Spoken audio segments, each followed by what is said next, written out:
અમદાવાદમાં જો તમે નવું મકાન ખરીદવા માંગતા હોવ તો તમારા માટે એક સારા સમાચાર છે। અમદાવાદ ક્રેડાઈએ મિલકત વેચાણને લઈને ઘર ખરીદનારાઓ માટે એક આવકારદાયક નિર્ણય લીધો। એ મુજબ ઘર હવે બિલ્ડરો સુપર બિલ્ટઅપ નહીં, કાર્પેટ એરિયા પ્રમાણે જ વેચશે। ત્યારે આ પ્રથાનો ફાયદો શું છે, સુપર બિલ્ટઅપ અને કાર્પેટ એરિયા શું છે, આ તમામ વિગતો જે તમે જાણવા માંગો છો એ જાણી લઈએ આ રિપોર્ટમાં।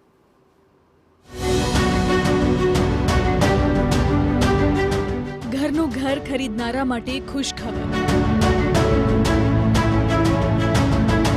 સુપર બિલ્ટઅપની જૂની પ્રથાઓ થશે સમાપ્ત।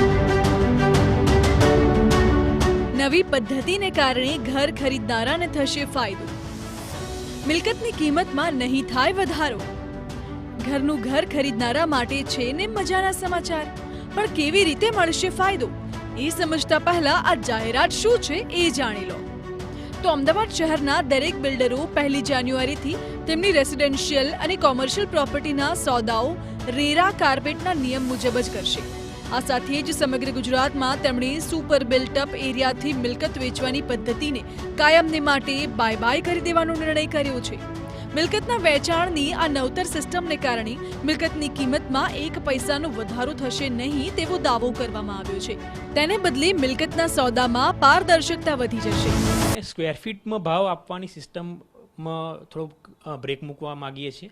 અમે યુનિટ પ્રાઇસ કહેવાનો પ્રયત્ન કરીશું કે 70 લાખનો એક્ઝામ્પલ ફ્લેટ છે અને એનો રેરા એરિયા માન લો 800 સ્ક્વેર ફીટ છે, વત્તા તમને હું શું ડેવલપમેન્ટ બાકીનું આપું છું, શું ફેસિલિટીઝ આપું છું, એટલે સ્ક્વેર ફૂટે ગણવા જશો તો કદાચ સ્ક્વેર ફૂટે ભાવ તમને વધારે લાગશે, પણ જે 70 લાખનો ફ્લેટ ગઈકાલે હતો એ આજે પણ 70 લાખનો જ ફ્લેટ રહેશે। ભાવમાં કોઈ પણ બદલાવ આવશે નહીં।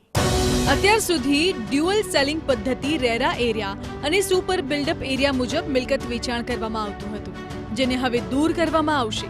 નવા વર્ષ એટલે કે 1 જાન્યુઆરી 2024 થી પ્રોપર્ટી બોક્સ કિંમતમાં દર્શાવવામાં આવશે અને ફક્ત રેરા એરિયા પ્રમાણે વિસ્તારનો ઉલ્લેખ કરવામાં આવશે। ફ્લેટ ખરીદીની મૂળ કિંમતમાં જ એઈસી ઓડા ચાર્જ લગાવશે। કોમન ફેસિલિટી માટે ફ્લેટ ધારકે અલગ કિંમત નહીં ચૂકવવી પડે। સ્ટેમ્પ ડ્યુટી, જીએસટી, મેન્ટેનન્સ ડિપોઝિટના ચાર્જ અલગથી ચૂકવવા પડશે। તો ગ્રાહક ફેસિલિટી અને વેલ્યુ એડિશનને સમજીને ખરીદશે। પ્રોપર્ટી વેચાણ કરવાની પદ્ધતિમાં પારદર્શિતા આવશે। કસ્ટમરને પોતે જજ કરવું ઇઝી થઈ જશે।